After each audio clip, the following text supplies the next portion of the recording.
Hello everyone, welcome to class in computer science with Python. आज की class में हम पढ़ने वाले हैं कि आपके जो पैरामीटर होते हैं, पासिंग पैरामीटर, कि उसमें आप किस किस तरह की वैल्यू पास कर सकते हो। तो चलिए स्टार्ट करते हैं, वाइट बोर्ड की तरफ चलते हैं। यहाँ पर आपका हेडिंग डाल देते हैं ताकि आपको क्लियर होते चली जाएंगी चीज़ें, हम क्या करने वाले हैं। तो देखिए, यहाँ पर आज का टॉपिक है हमारा पासिंग पैरामीटर। पासिंग पैरामीटर से आप क्या समझते हो कि आप पैरामीटर में कौन कौन सी वैल्यू आप पास सकते हो। तो पाइथन सपोर्ट करता है आपके तीन टाइप के फॉर्मल आर्गुमेंट या पैरामीटर को पास करने का। तो यहाँ पर लीजिए, Python support of formal argument को, या हमने आपको पिछली वीडियो में क्लियर करा, या पैरामीटर, फॉर्मल पैरामीटर। ठीक है।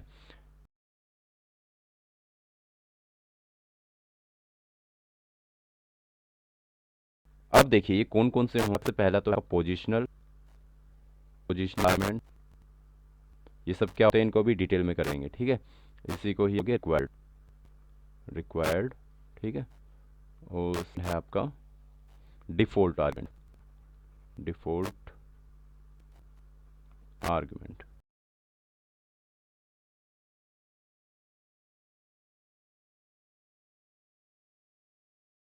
थर्ड है आपका कीवर्ड आर्गुमेंट।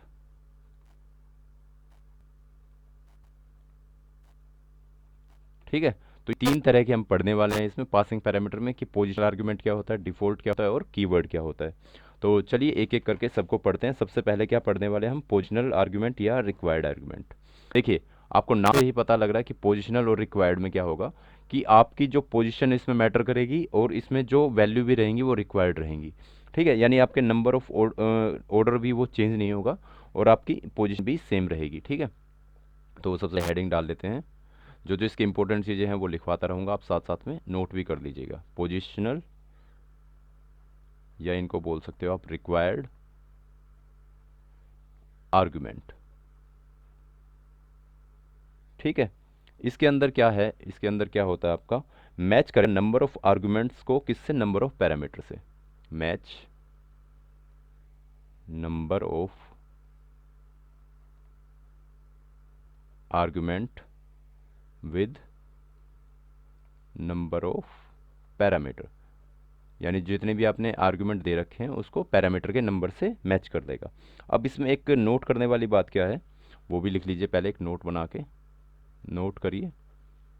यहाँ पर है नो वैल्यू स्किप्ड इन फंक्शन कॉल। आपके फंक्शन कॉल में कोई भी वैल्यू स्किप नहीं होगी और उसका और भी चेंज नहीं होगा। तो ये लीजिए, नो वैल्यू स्किप स्किप्ड इन फंक्शन कॉल। होप आपको ये फंक्शन कॉल और ये फंक्शन डेफिनेशन में अब दिक्कत नहीं आ रही होगी, आपको इजीली समझ में आ रहा होगा सब कुछ। Can not change the order. ठीक है ना, ऑर्डर चेंज होगा और कोई वैल्यू स्किप नहीं होंगी। तो ये कुछ इंपॉर्टेंट रूल्स हैं इनके, तो वो भी आपको ध्यान रखने हैं। तो जैसे हम लिखते हैं, एक फंक्शन बनाया हमने, डेफ चेक। ठीक है। और यहाँ हमने कुछ पैरामीटर डाल दिए ए बी सी। ठीक है। ये क्या होंगे आपके, ये इनको किस तरह के आर्गुमेंट बोलोगे आप, फॉर्मल पैरामीटर। ठीक है। ये फॉर्मल पैरामीटर हैं आपके, या फॉर्मल आर्गुमेंट बोलते हो। ठीक है। बस ना आपका फॉर्मल और में ही आपको डिफरेंशिएट करना है, जो हमने इससे पिछले वाली वीडियो में कवर किया था वो सारी चीज़ें। तो अगर इनको आप फंक्शन कॉल करते हो तो वो किस किस तरह से करेंगे, वो आपको देखना है। तो देखिए, यहाँ पर आपको फंक्शन कॉल करनी है। तो फंक्शन कॉल किस किस तरह से कर सकते हो आप। देखिए, पहला तो अगर आपको कॉल करना है मेन में जाके, तो चेक लिखा आपने, उसके अंदर आप वैल्यू ट्रांसफर कर सकते हो एक्स वाई जेड। ठीक है। दूसरा क्या है, आपने टू एफ वाई दे दिया। ठीक है। फिर आप ये भी दे सकते हो, चेक किया आपने 2 5 और 7। ठीक है। अब इनमें डिफरेंस क्या क्या है, देखिए यहाँ पर क्या है, आपके सारे सारे वेरिएबल है, यानी ओल्ड क्या है, वेरिएबल्स।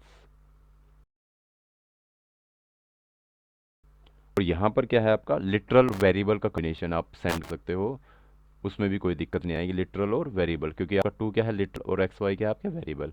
और यहाँ पर क्या है, आपने सारे के सारे लिटरल ही दे दिए। तो आप इस तरह से भी इनको यूज़ कर सकते हो। अब क्या होगा यहाँ पर, इसकी देखिए सीक्वेंस सी ऐसे ही जाएगा। जैसे मान लो आपका पहला इसको कर रहे हो तो यहाँ पर क्या मिलेगा आपको कि ए के पास क्या जाएगा, एक्स की वैल्यू जाएगी, बी के पास क्या जाएगी आपके वाई की वैल्यू, सी के पास जेड की वैल्यू, ऐसे सीक्वेंस में जाएगी। ठीक है, इन्हीं को ही आप क्या बोलोगे, पोजिशनल, यानी जो इसकी पोजीशन दी है उसी के अकॉर्डिंग काम करेंगे। ठीक है, और ये रिक्वायर्ड भी रही। अब जैसे आप सेकंड को देखते हो तो यहाँ पर ए के पास क्या जाएगा, 2 जाएगा, बी के पास क्या जाएगा, एक्स जाएगा, सी के पास जाएगा वाई। ठीक है, और यहाँ पर अगर इस केस में आप देखोगे तो यहाँ पर ए के पास जाएगा 2, बी के पास जाएगा 5 और सी के पास 7।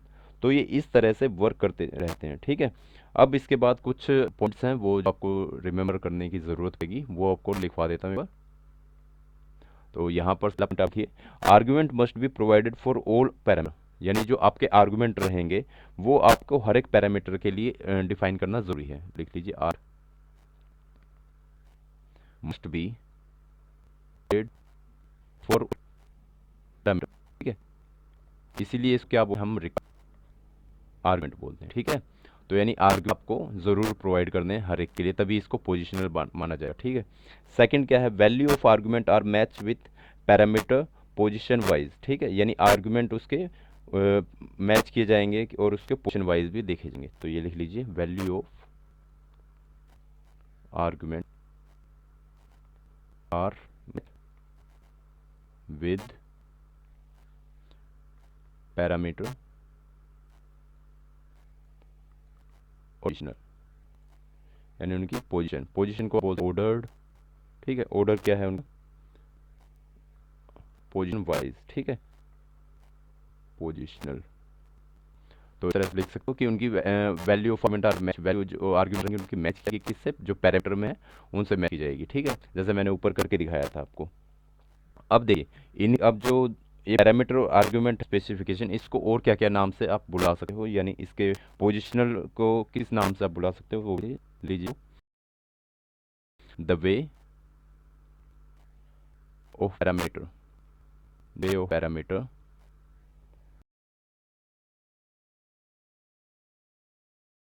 एंड आर्गुमेंट स्पेसिफिकेशन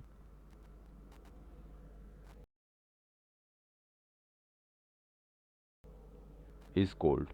देखिए, अलग से आप इनको देख सकते हो। सबसे पहले मैंने आपको बता दिया है पोजिशनल आर्गुमेंट है, आर्गुमेंट को शॉर्ट लिखा, पोजिशनल आर्गुमेंट। रिक्वायर्ड भी हमने सुन लिए, रिक्वायर्ड आर्गुमेंट। देन इसको आप बोल सकते हो मैंडेटरी आर्गुमेंट। ठीक है, तो ये और के हैं, नहीं इन नामों से आप इसको बुला सकते हो, जो हमने पढ़ाया, पोजिशनल या रिक्वायरमेंट। ठीक है,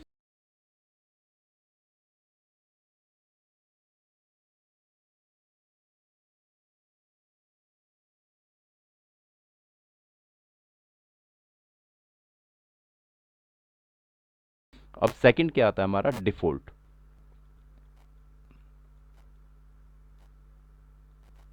सेकंड देखिए हमारा क्या है, डिफॉल्ट आर्गुमेंट। डिफॉल्ट आर्गुमेंट आपको कोई डिफॉल्ट वैल्यू देनी पड़ती है। डिफॉल्ट वैल्यू का मतलब है जब आप कोई भी वैल्यू देते हो तो ऑटोमेटिकली जो भी आप फंक्शन को डिफाइन करते टाइम वैल्यू आप असाइन करते हो उसी को ही वो एक्ट करेगा। तो इसके अंदर लिख लीजिए, default value are specified, default value are specified in the function header, यानी डिफॉल्ट वैल्यू आपके फंक्शन हेडर में डिफाइन किया जाए, किसके अंदर, और फंक्शन डेफिनेशन। ठीक है,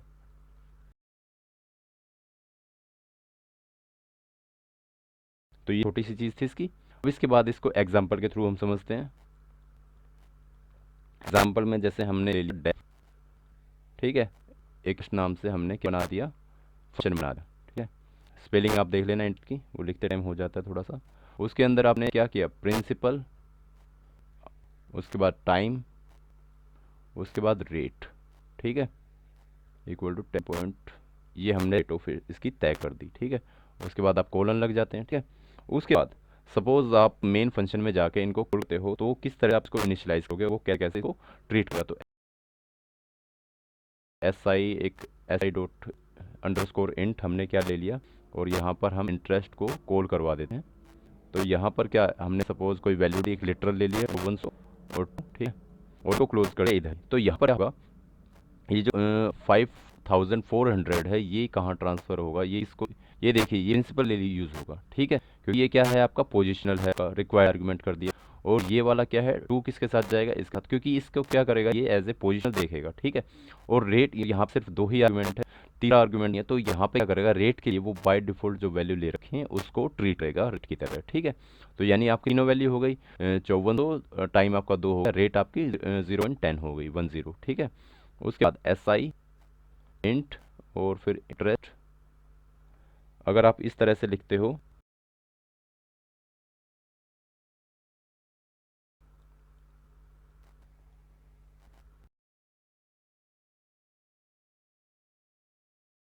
थ्री 0.5, तो भी ये आपका क्या रहेगा करेक्ट, यहाँ पर प्रिंसिपल आपका ये हो जाएगा, टाइम हो जाएगा, और रेट जो आपने बाय डिफॉल्ट दे रखी उसकी जगह यूज रहेगा, क्योंकि बाय डिफॉल्ट का मतलब है जब आप नहीं थे हो कुछ भी तब उसको यूज करेगा, अदरवाइज क्या करेगा, जो आप वैल्यू को नहीं रखते उसको ही वो यूज करना शुरू कर देगा। तो ये छोटी छोटी चीज़ें हैं, आपको समझ में आनी चाहिए, इन सब प्रैक्टिकल करके भी देख सकते हो, कोई इतना इशू नहीं पड़ेगा इसमें। अब देखिए कुछ इसमें भी डिफ़ॉल्ट आर्गुमेंट में भी चीज़ें याद करने की ज़रूरत है। तो इसमें सबसे पहला नोट करने का है, required parameter should be for default parameter,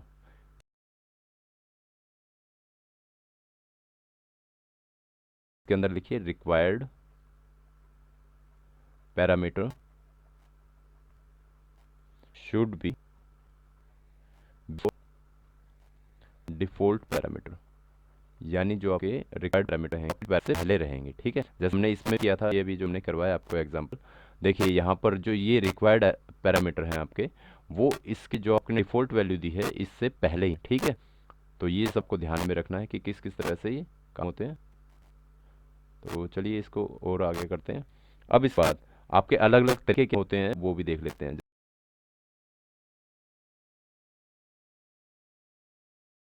जैसे आपने एक डेफ फंक्शन बनाया और उसके बाद इंटरेस्ट, जो आपके सही तरीके हैं और गलत तरीके हैं उनमें क्या डिफरेंस रहेगा वो हम देख लेते हैं। तो यहाँ पर सपोज आपने प्रिंसिपल नाम से बनाया और टाइम नाम से बनाया, फिर आपने रेट दी 0.10, ठीक।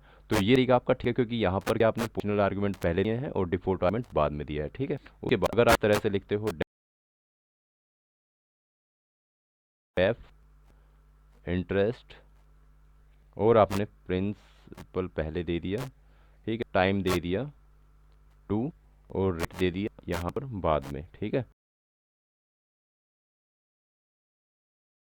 और ऐसे करते हो तो यहाँ पर आपको एरर आएगा, ठीक है। एरर क्यों आएगा, क्योंकि यहाँ पर आपके पोजिशनल वाले पहले, ये पहले कोई ये ठीक है, लेकिन यहाँ पर आपने डिफॉल्ट दिया तो भी ठीक है। तो आपने रेट यहाँ पर दे दिया और ये पोजिशनल है क्योंकि यहाँ पे कोई वैल्यू असाइन नहीं है, और इसकी वैल्यू असाइन कर देते तो रेट हो जाता है ये, अदरवाइज ये इनवैलिड में जाएगा, तो यहाँ पर वैसे गलत जाता है, ठीक है।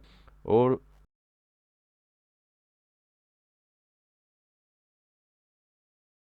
एक और एग्जांपल ले लेते हैं, कुछ एग्जांपल है वो सारे हम एक बार टेस्ट कर लेते हैं वो किस किस तरह के रहेंगे, ताकि आपको इसमें कन्फ्यूजन ना हो। इंटरेस्ट है, सपोज आपने प्रिंसिपल का अमाउंट यहीं पे बाय डिफॉल्ट भी दे दी इतनी, टाइम दिया 2, ठीक है, और रेट दे दी पोजिशनल आर्गुमेंट में। तो यहाँ पर देखिए आपको ये डिफॉल्ट वैल्यू मिल गई, ये भी डिफॉल्ट वैल्यू मिल गई, लेकिन यहाँ पर क्या पोजिशनल आर्गुमेंट यहाँ पर आपने दे दिया, मैंने यहाँ पे लिखवा रखा था required parameter should be before default, ठीक है।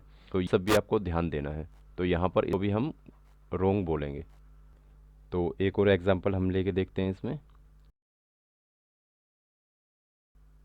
तो आपको अलग अलग ये एग्जांपल के थ्रू आपको समझ आ गया होगा कि आपके पोजिशनल और डिफ़ॉल्ट किस किस तरह से डिफ़र करें। अब देखिए सपोज हम यहाँ पे print दे दिया, ठीक है, और ये डिफ़ॉल्ट था और टाइम इज 2 दे दिया और रेट आपने क्या दे दी 0.10, ठीक है। तो यहाँ पर देखिए, यहाँ पर रिक्वायर्ड पहले हो गया, फिर आपका डिफ़ॉल्ट हो गया, ये भी आ गया, तो यहाँ पर इसको आप करेक्ट कर सकते हो, ठीक है। उसके बाद एक और ले लेते हैं, इंटरेस्ट, यहाँ पर क्या है प्रिंसिपल 2000, ठीक है, इसका हमने प्रिंसिपल दे दिया, टाइम क्या है आपका 2 ईयर दिया, रेट क्या कर दी 0.10। तो यहाँ पर क्या है, ये सारी की सारी आपने डिफ़ॉल्ट वैल्यू दे दी है, ठीक। तो यहाँ पे देखते हैं कि तो ये वाला आप सही कर रहे हो, इसकी डेफिनेशन सही है।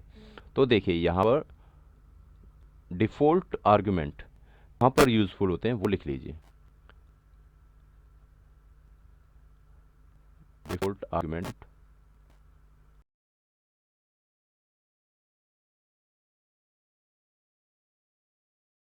यूजफुल कहाँ होते हैं? When you always have some value for some parameter, जब आपके पास किसी पैरामीटर की कुछ स्पेसिफिक वैल्यू होती है, जैसे आपका रेट ऑफ इंटरेस्ट आपको पता है कि इतना होना है, टाइम आपको पता है, या प्रिंसिपल आपको पता है कि इतने पे ही निकलेगी सारी वैल्यू, तो वहाँ पर आपके डिफॉल्ट वैल्यू यूजफुल हो जाते हैं। तो लिखिए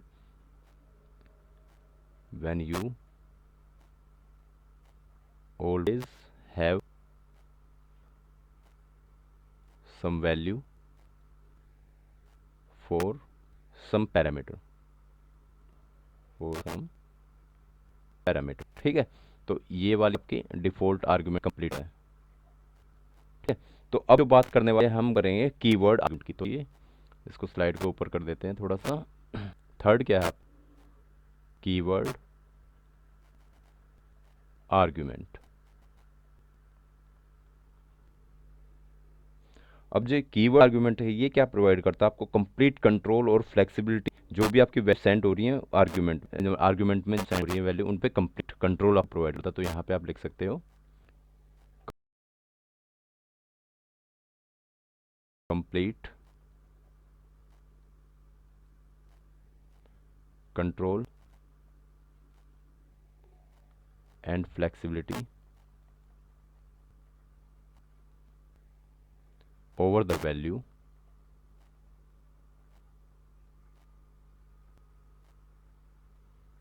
over the values sent as argument, यानी जो भी आप आर्गुमेंट सेंड किया उन वैल्यूज पे पूरा कंट्रोल होता है इसमें। तो हम क्या करें, कुछ एग्जाम्पल के थ्रू भी इनको देखेंगे। तो उससे पहले हम लिख लेते हैं जो हम काम करने वाले हैं, राइट एनी आर्गुमेंट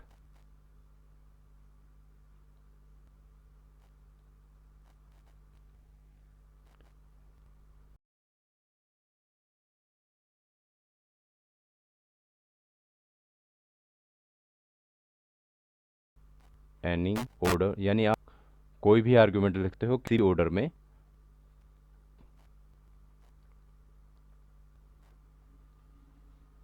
प्रोवाइडेड, आप अपना नाम दीजिए, provided your name the argument. तो इसको जब आप एग्जाम्पल के थ्रू समझेंगे तो इजी आपको समझ में आ जाएगा।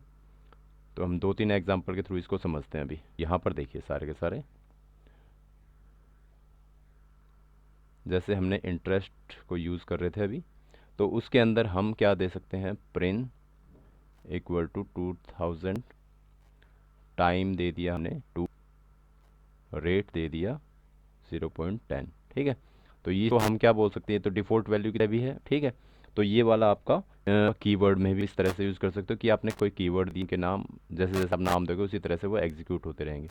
दूसरा क्या है इसमें, जैसे एक एग्जांपल और लेते हैं, अगर आप इस तरह से लिखो टाइम इक्वल टू 4, प्रिंसिपल आपने दिया 2600, रेट आपने दे दिया 0.09, ठीक है। तो ये भी आपका ठीक है, क्योंकि टाइम की जगह क्या टाइम सेंड होगा, प्रिंसिपल की जगह प्रिंस सेंड हो जाएगा, जो भी आपकी पर्टिकुलर वैल्यू रहेगी।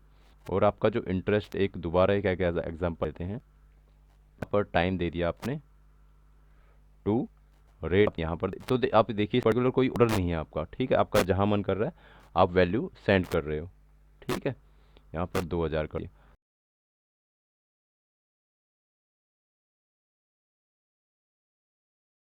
तो ये वाला भी आपका ओके। तो यहाँ पर भी ये सारे के सारे क्या रहेंगे, आपके वैलिड स्टेटमेंट रहेंगे, ठीक है।